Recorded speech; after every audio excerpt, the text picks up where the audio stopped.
예, 우리 종료주일이죠. 할렐루야 샬롬하고 더 많은 축복. 예, 주님께서 이제 아까 보신 화면대로 예, 예루살렘에 입성하시는 그런 모습 저희들 봤습니다. 우리 할렐루야 샬롬하고 축복해주는 시간. 저 뒤에 예지부터 앞으로 쭉 눈 맞추면서 축복합니다.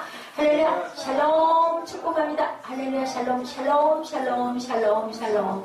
특별히 희생하는 감기가 나을지어다. 할렐루야 하나님 사랑합니다. 여러분 주 안에서 축복합니다.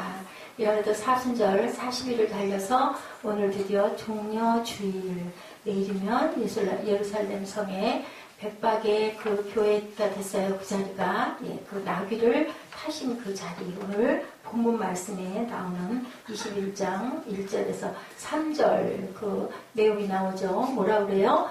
예, 그 고을, 건너편 고을에 가서 예, 나귀 새끼를 달라고 하라고. 메어져 있을 테니 그냥 가지고 오라고 그래요. 누가 뭐라고 하거든 주가 쓰시겠다 하라 라고 얘기하면 될 것이다.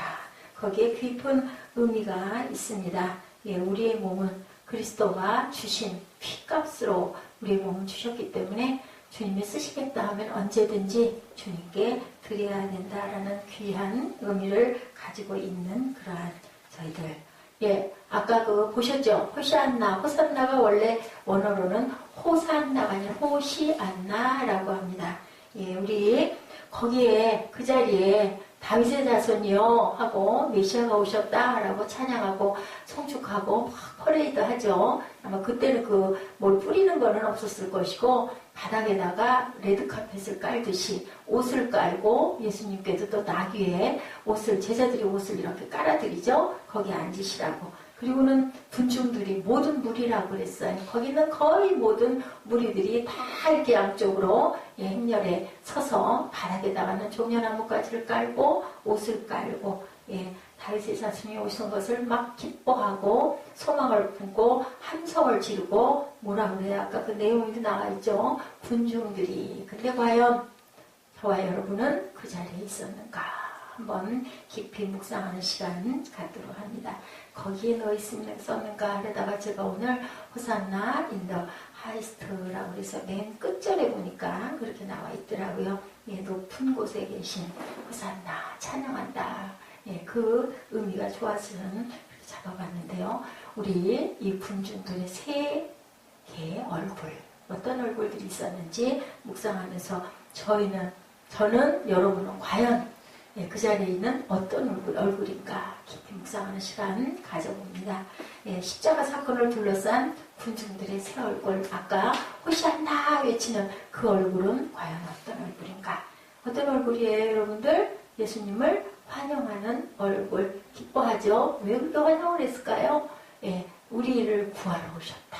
이제 로마 정권에서 우리를 자유케 해주려 오셨다라는 기대를 걸고 호산나하고 축복을 했던 거예요.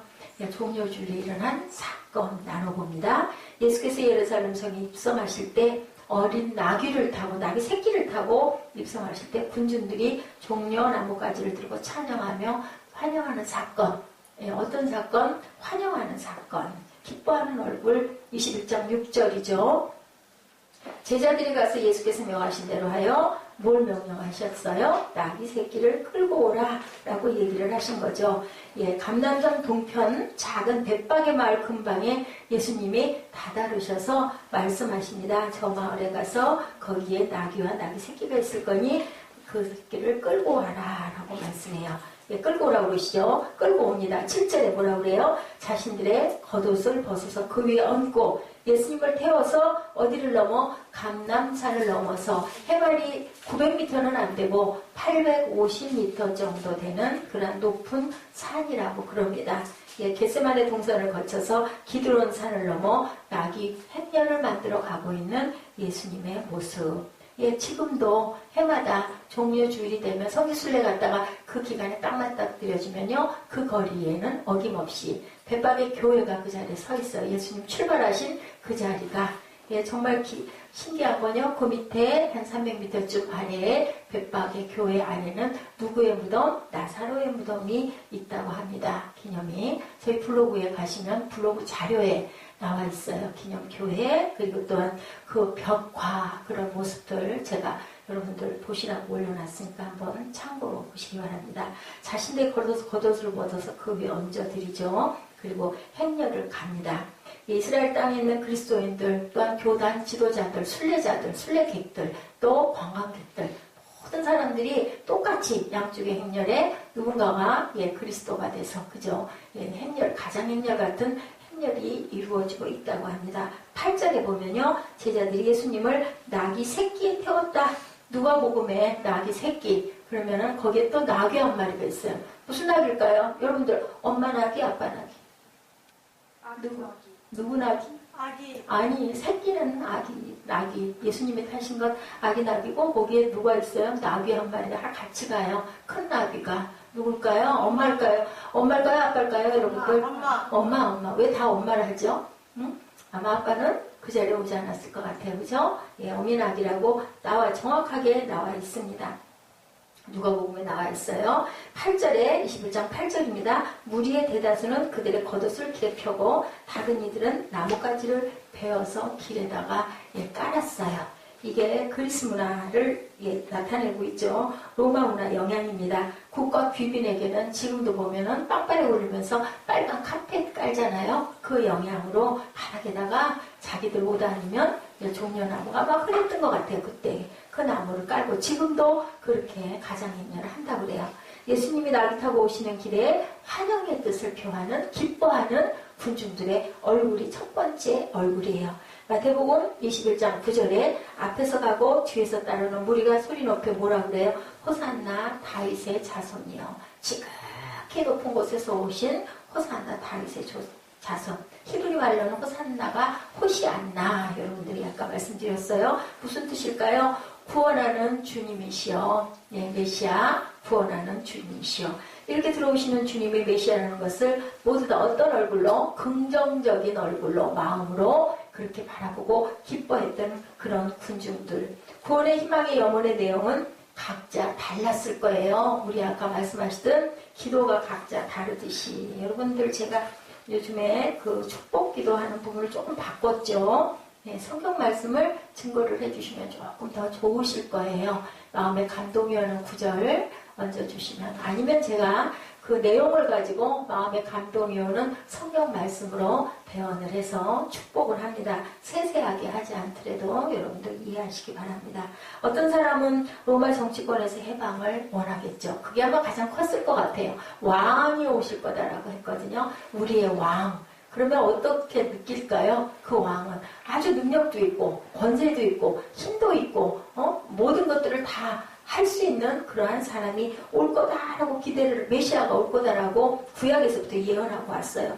어떤 사람은 나는 이제 좀 편하게 내 인생을 부유하게 왕이 바뀌면 아주 평안한, 아까 얘기했듯이 샬롬의 복을 우리가 다 허락받을 것이다. 우리 이정현 자매 아주 대표 기도를 잘 준비해서 잘 했는데 샬롬의 복을 하나님께서 주실 거다라는 그런 기대를 걸었던 사람도 있을 거예요.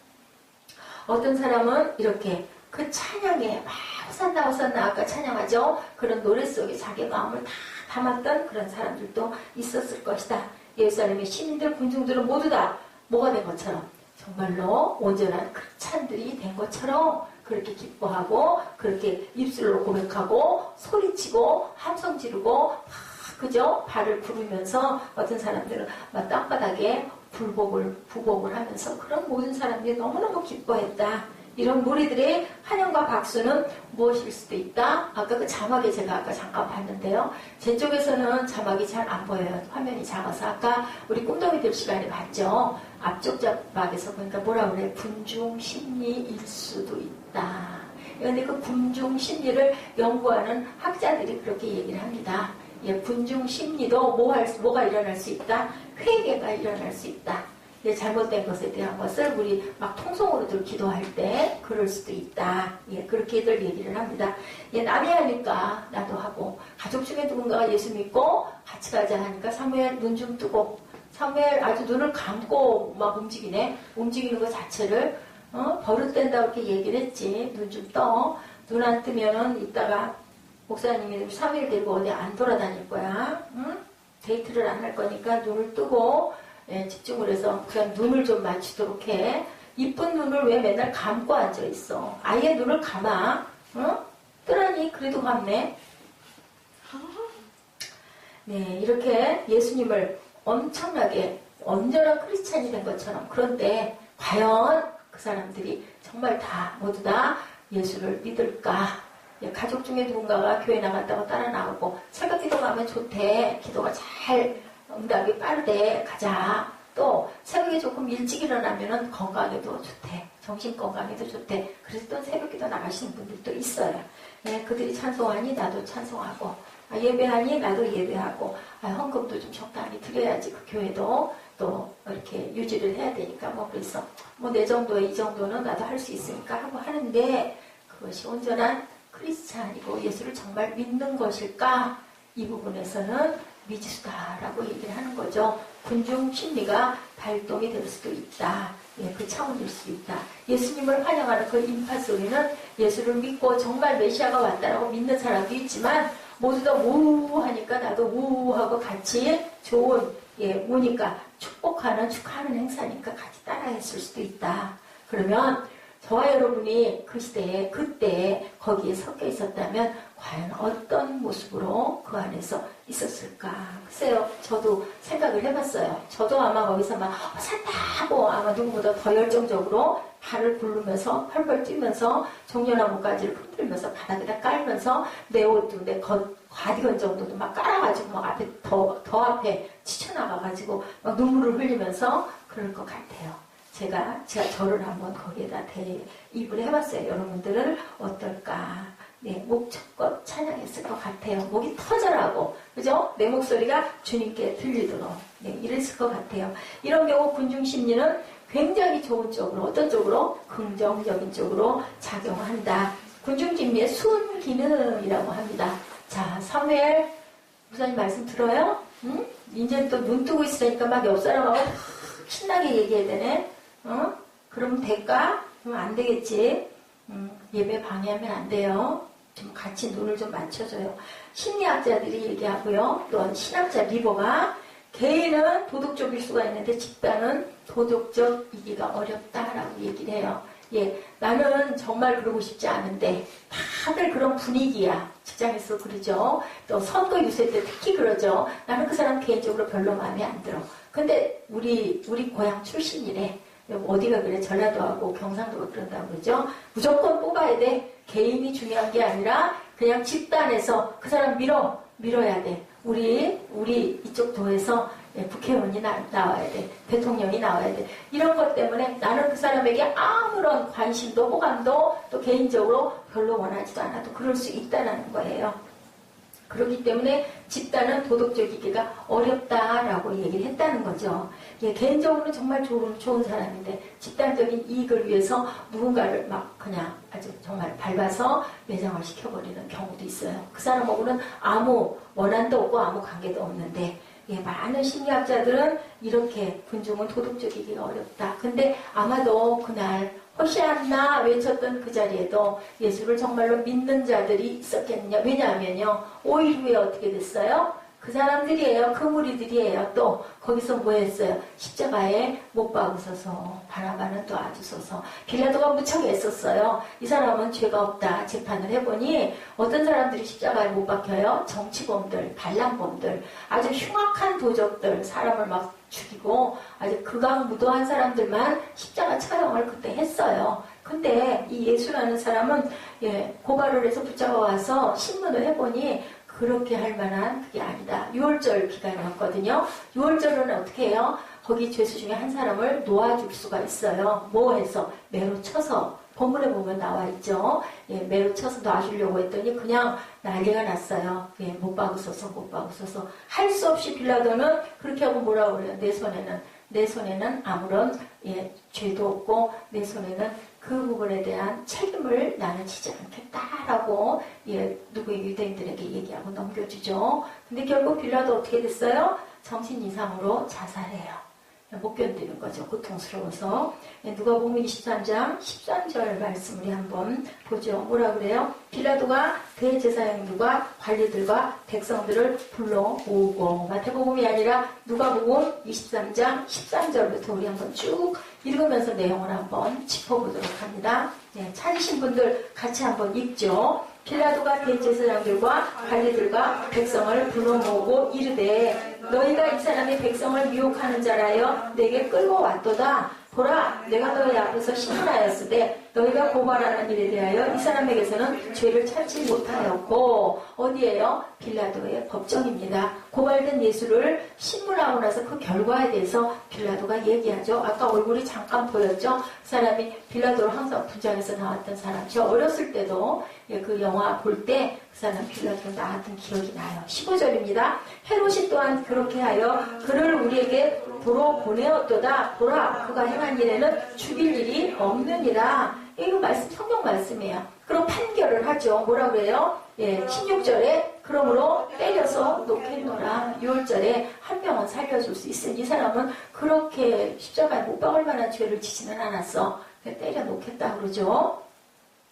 이들은 5일 전에 모였던 사람들, 호시안나 하고 막 찬송하고 외쳤던 그러한 군중들, 대다수가 다 그 사람들이었다라는 거예요. 겉옷을 깔고 종려가지를 흔들며 호시안나를 외치던 그들이 결국은 이제 또 무슨 얼굴이 됐어요? 못 박으소서 하는 엽기적인 얼굴이 돼서 죽이소서 하는 그러한 얼굴이 돼가지고 서 있는 거죠. 두 번째 얼굴이죠. 19절, 이 바라바는 누구? 바라바를 살리라고 그러죠. 성중에서 일어난 밀라과 살인으로 말미암아 옥에 갇힌 자였더라. 그런데 군중들은 다 바라바를 살리소서, 그리고 지저스를 십자가에 못 박아라, 못 박아라. 아주 그 굉장히 아주 그냥 그 소리를 박자를 맞춰가며 못 박으소서, 못 박으소서 하죠. 20절에 빌라도는 예수를 놓고자 하여 다시 그들에게 말하되, 21절에 그들은 소리질러 이르되 그를 십자가에 못 박게 하소서, 십자가에 못 박게 하소서 하는지라. 22절입니다. 빌라도가 세 번째 말하되 이 사람이 무슨 악한 일을 하였느냐, 나는 그에게서 죽일 죄를 찾지 못하였나니 때려서 놓으리라 하니. 23절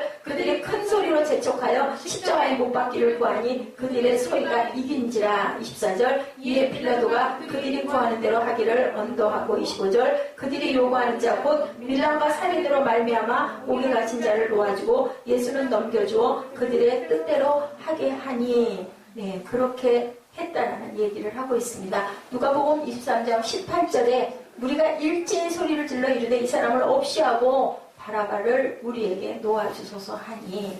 네, 23장 20절이죠. 빌라도는 예수를 놓고자 하여 다시 그들에게 또 말합니다. 그런데도 계속 안 되니 십자가에 못 박아라, 못 박아라. 결국은 밀란을 염려를 해서 그들의 기대대로 해주는 사건이 여기에서 일어나 있어요. 마가복음 15장 15절에도 빌라도가 무리에게 만족을 주고자 해요. 무리에게, 군중들에게 만족을, 그 시대는 그랬더라고요. 영화들 많이 보셨죠? 엄지손가락이 왕 이렇게 올리면 살리고, 이렇게 여러분들 보셨어요? 엄지손가락 이렇게 하면 죽여라, 이렇게 하면 살려줘라. 손가락 하나로 끝나는 그런 일. 그러니까 거기에 모여있는 민중들에게 만족을 주고자 해요. 마가복음 15장 15절에 바라바는 놓아주고 예수는 채찍질하고 십자가에 못 박게 넘겨주니라. 그 사건이 며칠 후면 5일 금요일이면 일어나는 그러한, 지금 우리가 그 기점 거기에 놓여 있는 이 주일입니다. 종려 주일입니다. 양심을 줬고 빌라도는 우리에게 만족을 주고자 하여 결국은 너희들이 알아서 해라 넘겨줬는데 이 사람의 생명도 그렇게 해서 잃어버리게 되죠. 그것까지는 아마 몰랐을 건데 여러분들 그 자리에 계셨다면 어땠을까? 여러분들이 만약에 그 자리, 재판하는 그 자리에 있었다면 여러분들은 뭐라고 했을까? 못 박지 마소서 하고 외치고 뛰쳐나갈 자가 있었을까? 저는 어땠을까? 그죠? 저는 어땠을까? 뛰쳐나가서 내가 대신 죽겠습니다 뭐 할 용기가 있었을까? 순교할 수 있었을까? 독자적인 이성은 마비되고 군중의 외침 속에 함께 합류하고 5일 전에는 홀로 호산나 다윗의 자손이시여 왕이시여 하고 우리를 구원할 구원자이시여 하고 축복하고 축하했던 그 기뻐하던 얼굴이 결국은 어떤 얼굴이 되어 무서운 형상으로 일그러져서 죽이라고 혈기를 돋구고 목청을 높이는 그러한 소리의 모습이 되었다라는 거죠. 예, 히틀러가 하이 히틀러 외칠 때 히틀러를 옆에서 숭상하지 않은 사람도 같이 하이 히틀러 하지 않으면 생명이 위험하니까 그냥 같이 하이 히틀러 한다라는 거죠. 너무나 많았던 일, 군중의 소리 속에 결국은 나는 없는 거예요. 내 개인적인 사고는 있어서는 안 되는 거죠. 이렇게 군중 심리가 무섭다. 십자가에 못 박으셔서 내가 얼마나 참된 모습으로 주님 앞에 서 있는지 그 상황이 됐을 때 나는 과연 어떻게 할 수가 있을까?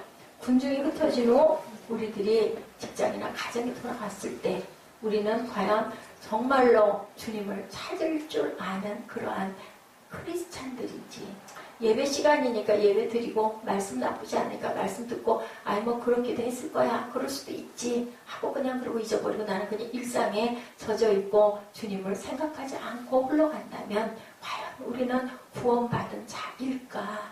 특별히 종료주일 한 주간 동안 어떻게들 해요? 많은 사람들이 금식을 하죠. 한 끼 금식이라도 금식을 못한다면 조금은 좀 정결하게 예, 주님이 오셔서 십자가에 못 박히신 날을 하루하루 우리가 가고 있구나. 40일은 잊어버렸다 할지라도 이런 마음을 갖고 나는 어떤 모습일까?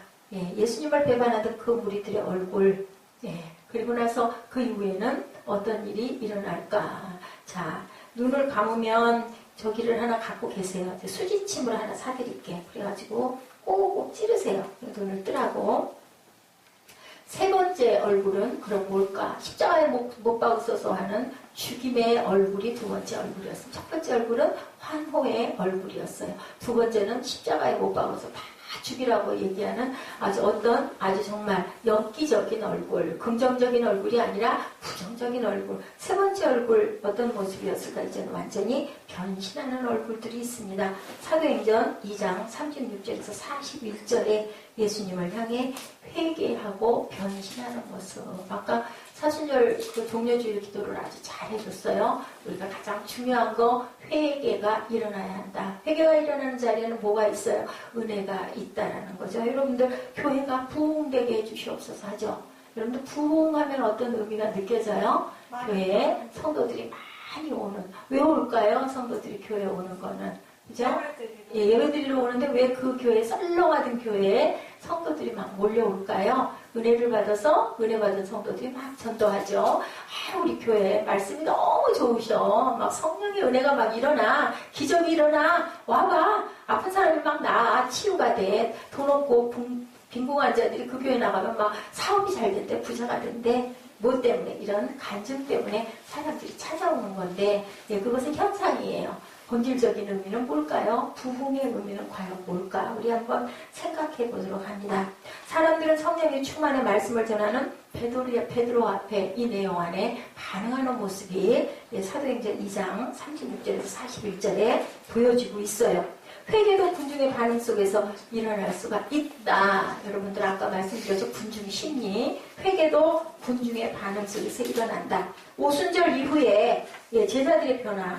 이것도 과연 군중 심리일까? 인 거죠. 지금 군중 심리에 대한 연구를 하는 학자들이 이 얘기를 하고 있는 거예요. 호산나 다윗의 자손이 할 때도 군중 심리, 못 박으셔서 할 때도 군중 심리. 그러면 사도행전에 2장에 나타나는 그 사건도 모여 있었잖아요. 마가의 다락방에 모여서 열흘 동안 저녁 기도에 힘쓰더라 했어요. 많은 제자들하고 들어갈 수 있는 만큼 원하는 사람들이 그곳에서 그곳을 떠나지 말고 너희들은 예루살렘 떨어지지 말고 기도해라. 내가 성령을 부어줄 것이다. 보내줄 것이다. 약속하고 예수님이 가셨거든요. 그럼 이것도 여기에 모여있는 사람들도 기도하는 사람들도 어쩌면 그냥 좋대. 그러니까 나도 한번 해볼까?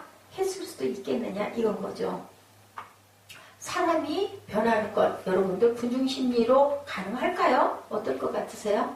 사람이 변하는 것 군중심리로 가능할까요? 그럴까요? 자, 이 장의 사람들을 변화는 과연 어디서 왔을까?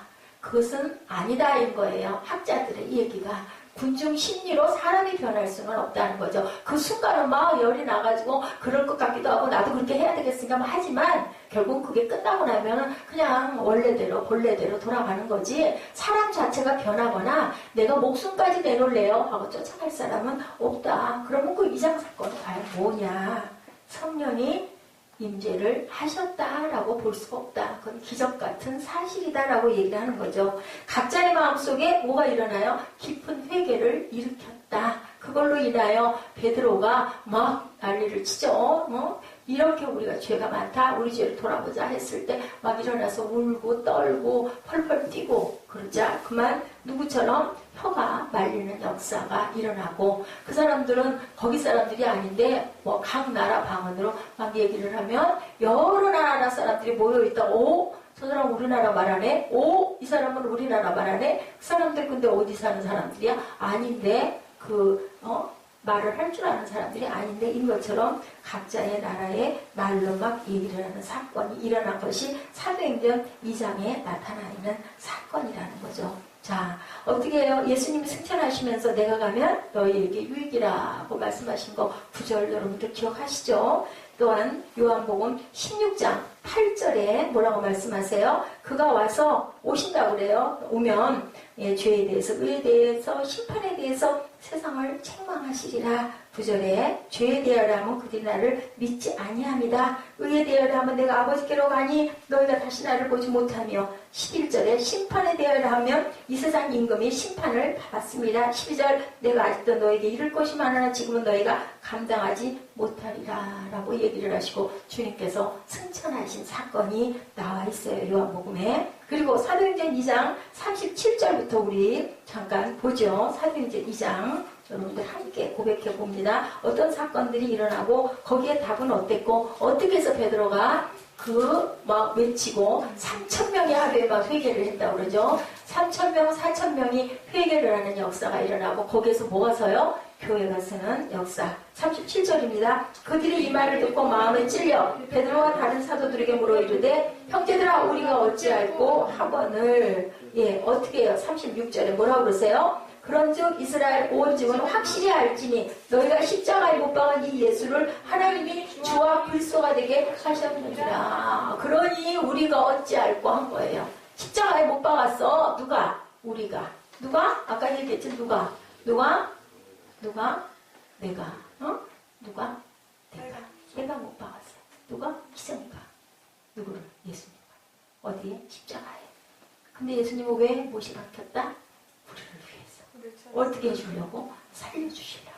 기가 막히죠? 그러니까 베드로가 어떻게 할꼬 하고 울고 통에 잡아고 나는 죄인입니다. 나는 내가 예수님, 내가 우리 주님을 십자가에 못 박았습니다. 라고 울면서 그 자리에서 3,000명씩 하루에 5,000명씩 회개가 일어나면서 거기에 뭐가 세워졌을까요? 기도하는 집이 됐으니 교회가 세워졌다. 여러분 광야교회 우리 말씀 나눴죠? 금요일날 말씀 나눴나요? 광야교회는 뭐라고요? 광야에서 하나님을 예배하는 모든 사람들이 있는 그곳이 바로 교회라고 얘기를 하죠. 이게 바로 부흥이에요. 아까 제가 부흥에 대한 말씀을 드렸었죠. 성도들이 많이 성도가 없던 교회에 성도가 많이 몰려있는 그것이 부흥이 아니고요. 이렇게 회개가 일어나는 것이 부흥이라는 거죠. 영적 각성이 일어나는 거. 그러고 나면 열매가 어떻게 맺힐까요? 우리 이정현 자매처럼 화분도 사오고 맛있는 것도 사다 주고 아이고 목사님 감사합니다. 뭐 맛있는 캔디 사다가 나눠주고 왜요? 감사하니까 아유 제가 은혜를 받아서요. 아유 직장도 좋은 데 생기고요. 너무 마음이 기뻐요. 피곤한지도 모르겠고요. 수요일날도 금요일날도 나는 기도하러 올 거예요. 직장 가니까 피곤하고 집도 머니까 안 올 수 있는데 아우 그래도 저는 교회 가는 게 너무 좋아요. 그런 사람들이 많으면 어떻게 돼요? 주변에다 간증하겠죠. 내가 이렇게 기도했는데 우리 교회에서 기도하면은 너무너무 은혜가 충만해. 너무 좋아. 우리 같이 가자. 이렇게 된다는 거죠. 그렇게 돼서 부흥이라는 건 일어나는 거예요. 실제적인 부흥은 뭐라고요? 내 마음에 회개가 일어나는 거. 내가 잘못했구나. 내가 우리 주님을 슬프게 했구나. 내가 이런 죄를 졌구나. 내 형제에게 내가 이렇게 못 쓸 짓을 했구나라는 것이 깨달아진다라는 거죠. 리바이벌이라고 해요. 리바이벌. 영적 각성. 그게 부흥이에요. 저희 교회도 부흥이 일어났어요. 그죠? 우리 저희 교회도 1호 그 성도님으로부터 시작을 해서 저는 가만히 생각을 해보면 다들 성령들을 받으셨어요. 성령의 열매가 맺혀지지 않으면 교회의 기도가 끊어져요. 기도가 끊어질 쯤 되면 누군가 그래도 작은 곳에서 미미한 소리로 하나가 전혀 그럴듯하지 않은 쪽에서 그죠? 기도가 일어나죠. 그 꽃이 피죠. 그러다 함께 기도하게 되고 눈물 뿌려 울게 되고 그러다 내 죄가 생각이 나고 그래서 기도하고 구하게 되죠. 1905년 평양 대부흥 운동도 바로 이랬어요.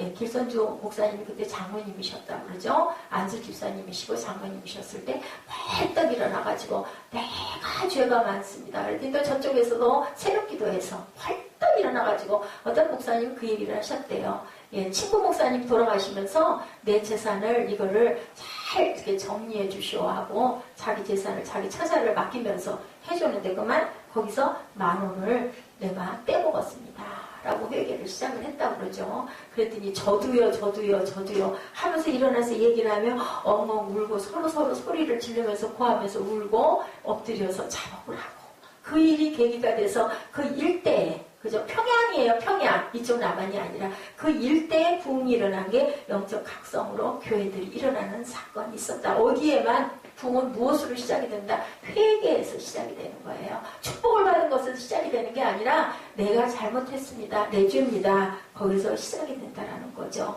성령의 거룩한 임재 앞에 거룩한 영적 각성. 이거는 군중 심리는 아니다. 그런데 뭐는 필요해요? 그 분위기는 필요한 거죠. 누군가가 고백하니까 나도 마음에 울림이 오는 거죠. 울면서 고백하니까.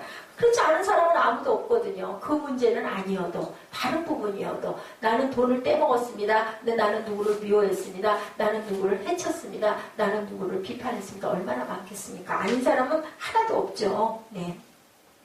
여러분들 패션 오브 그 크라이스트 보셨죠? 저는 그 영화를 전체를 다 본 것 같지는 않은데 너무 잔인하다 그러죠? 볼 수가 없을 만큼.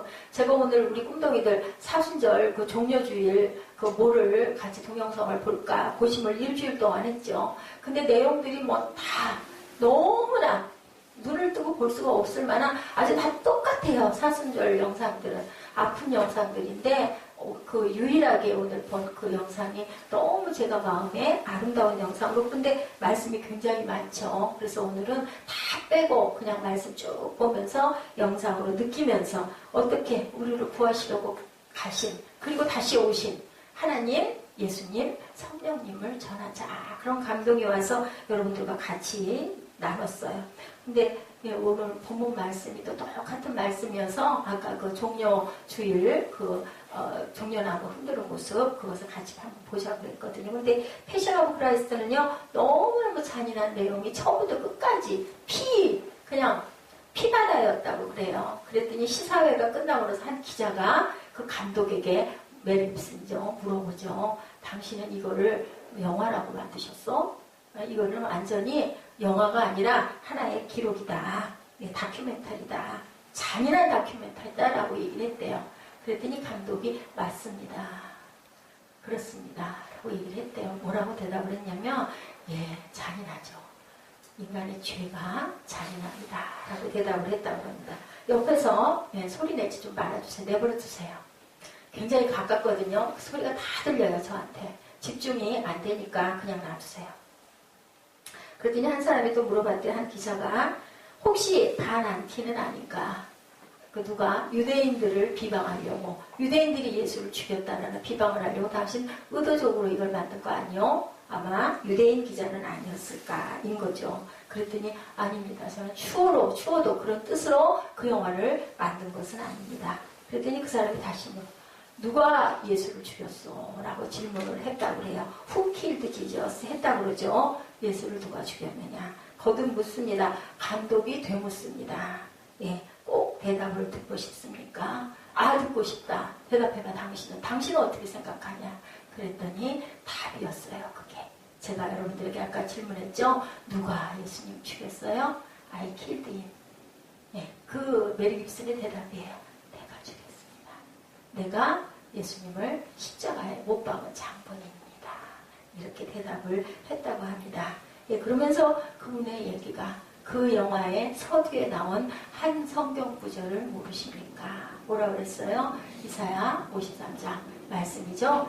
그가 찔림을 우리의 허물 때문이요. 예, 그가 상함은 우리의 죄악 때문이라. 그가 징계를 받으면 우리는 평안을 누리고 그가 채찍에 맞으면 우리는 나음을 입었도다. 이것이 바로 십자가의 도라는 것을 메리 깁슨이 그렇게 말을 했어요. 패션 오브 크라이스트의 이사야 53장 5절 말씀이 앞구절에 쭉 흐르면서 이것이 바로 십자가의 도다. 주님께서 우리를 위하여 우리가 죽였는데 의도적으로 알고 계시면서 우리는 부활절이 있기 때문에 사순절이라고 해도 종려주일이라고 해도 별로 슬프지 않아요. 왜냐하면 어머 예수님 살아나셨는데 아주 돌아가신 게 아닌데 우리가 예수를 믿지만 다 아니까 그렇기 때문에 마음이 덜 애통한 건데 정말로 만약에 그걸 모른다고 생각을 해보세요. 우리가 믿던 따르던 그러한 우리의 주님이 우리의 그 스승이 돌아가셨어. 이제 못 봐. 딱 끝이야. 그렇게 생각하면 얼마나 가슴이 아프겠습니까? 세상에 살다가는 우리 가족이 내 어머니가 내 아버지가 내 자녀가 정말 딱 죽으면 그걸 알면 얼마나 애통하고 미래 얼마나 겁이 날까요? 그죠? 근데 내용을 다 알기 때문에 우리가 아이 뭐 살 건데 네, 메리 깁슨의 말이 그 주님께서 매달리신 것은 우리의 허물과 우리의 죄악을 다 씻어주시려고 채찍을 맞아서 우리를 낫게 했다. 그리고 우리에게는 무엇을 주셨다? 샬롬을 주셨다. 우리 일부 예배에 있었던 내용이 그대로 본문에 녹아있죠. 예, 우리가 울어야 할 주간이에요. 이번 한 주간 동안은. 네, 금식을 못하더라도 마음으로 정말 믿으시는 분들 어떤 사람들 선택된 자들 그죠? 아까 우리 사무엘에도 제가 질문을 했던 것 같은데요. 우린 다 누구예요? 선택된 자들이 택함 받은 자들. 어떻게 해요? 청함 받은 자들은 굉장히 많은데 택함 받은 자는 적다 그래요. 언제? 마지막 때. 성경에 나와 있죠. 성령의 역사가 가능하기 위해서 성령이 역사하신 그 자리를 여러분들과 제가 깊이 묵상해야 되는데 여러분들은 과연 어느 자리에 서 계십니까? 오순절 성령의 역사가 가능하게 한 자리 사도행전 1장 성령의 임재를 기도하고 10일 동안 엎드린 사건 우리 한번 볼까요? 사도행전 1장 14절에 뭐라고 얘기하고 있던가요? 한번 읽어주시겠어요? 사도행전 1장 14절 시작 여자들과 예수의 어머니 마리아와 예수의 아우들과 더불어 마음을 같이하여 오로지 기도에 쓰더라. 다 마가의 다락방에 모여가지고 거의 한 열흘 동안을 계속해서 기도했다고 그래요. 그래서 성령 사건이 일어나죠. 2장에 불의 혀 같은 성령이 임하는 사건이 일어납니다. 부흥은 교회에 성도가 많아지는 현상이 아니고 어떤 거라고요? 우리가 회개의 영이 임하는 거예요. 누가 알려주셔서? 성령께서 알게 하셔서 회개하고 자복하고 통회하고 그러면서 그만 내 마음이 뜨거워지고 그러면서 눈물이 쏟아지고 그러면서 감사하고 왜냐하면 나 같은 죄인 살리신 그 찬양 아시죠? 예, 그 찬양도 그 회개의 고백이었다고 우리가 얘기하죠. 이런 것처럼 회개는 그렇게 일어나는 거고 그것이 바로 영적 각성이고 교회의 부흥이라는 거. 그곳에서 교회가 탄생한다는 거죠. 어떤 목사님 얘기 미디어 금식을 즐기고 있다. 여러분들 미디어 금식이 뭘까요? 미디어 금식 모든 인터넷의 모든 것들 뭐까지도 핸드폰까지도 모든 것들을 다 끊고 성경만 묵상하고 조용하게 있으니 너무너무 은혜스럽다라는 얘기. 우리가 중독되기가 너무 쉬워요. 요즘에는 중독 현상이 일어나는 것들이 너무 많죠. 음식만 금식하는 게 아니라 그런 것들을 끊고 좀 우리가 정말 정결해지자. 내 본래의 모습으로 좀 돌아가자. 목회하다 보면 바쁘신 목사님들은 정신이 없죠. 뭐 묵상하고 말고 할 틈도 없는 거죠. 그냥 성경 안보 가지고 무조건 뛰어다니는 거죠. 그러다 보면 밤이 되고 식사 자리는 또 얼마나 많습니까? 기도 자리, 모임 자리는 얼마나 많습니다. 자기를 찾을 수가 없는 거예요. 그래서 우리를 찾는 조용한 시간, 나의 영혼아 잠잠히 뭐를 해라? 하나님을 바라라. 기쁨의 눈물 그것이 터졌을 때 여러분들 그 마음의 환희 혹시 느껴보셨습니까? 마음에 정말 확 뭔가가 뚫리는 그러한 아주 뭐라 그래야 될까요? 뭐라고 해야 될까? 가슴이 터질 것 같은 그런 감동이 솟죠. 돈으로 될 수 없는 정말 생수가 솟는 그 시원함 그 뜨거움 뜨겁고도 시원함 여러분들 그거 한번 경험해 보셨나요? 호시안나며 찬양하고 소리치던 어느 굴곡 그 길목에 여러분들 계신지, 아니면은 못 박으셔서 하는 그 자리에 계신지, 아니면은 이렇게 사도행전 2장에 일어났던 성령의 임재가 있었던 그 자리에 전혀의 기도에 힘쓰는 그 자리에 계신지, 여러분들은 무엇을 원하고 계신지 깊이 생각하는 시간 되시고요. 군중 심리에 휘말리지 말고 조용히 홀로 내 자리에서 예배 시간에 예배만 하고 딱 끝나는 게 아니라 정말 잠깐이라도 5분이라도 10분이라도 주님을 묵상하는 저와 여러분들, 그리고 독대하셔서 성령의 임재를 다시 구하는 그러한 저와 여러분 되시기를 주님의 이름으로 축복합니다. 자, 사도행전 2장 35절부터 우리 한번 쭉 같이 말씀을 나눠보시고 결단하는 시간 갖도록 합니다.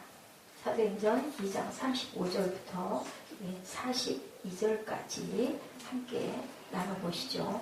시작. 내가 내 원수로 내 밝은 살이 되게 하기까지 너는 내 우편에 앉아있으라 하셨더라 하였으니, 그런즉 이스라엘 온 집은 확실히 알지니 너희가 십자가에 못 박은 이 예수를 하나님의 주와 그리스도가 되게 하셨느니라 하니라.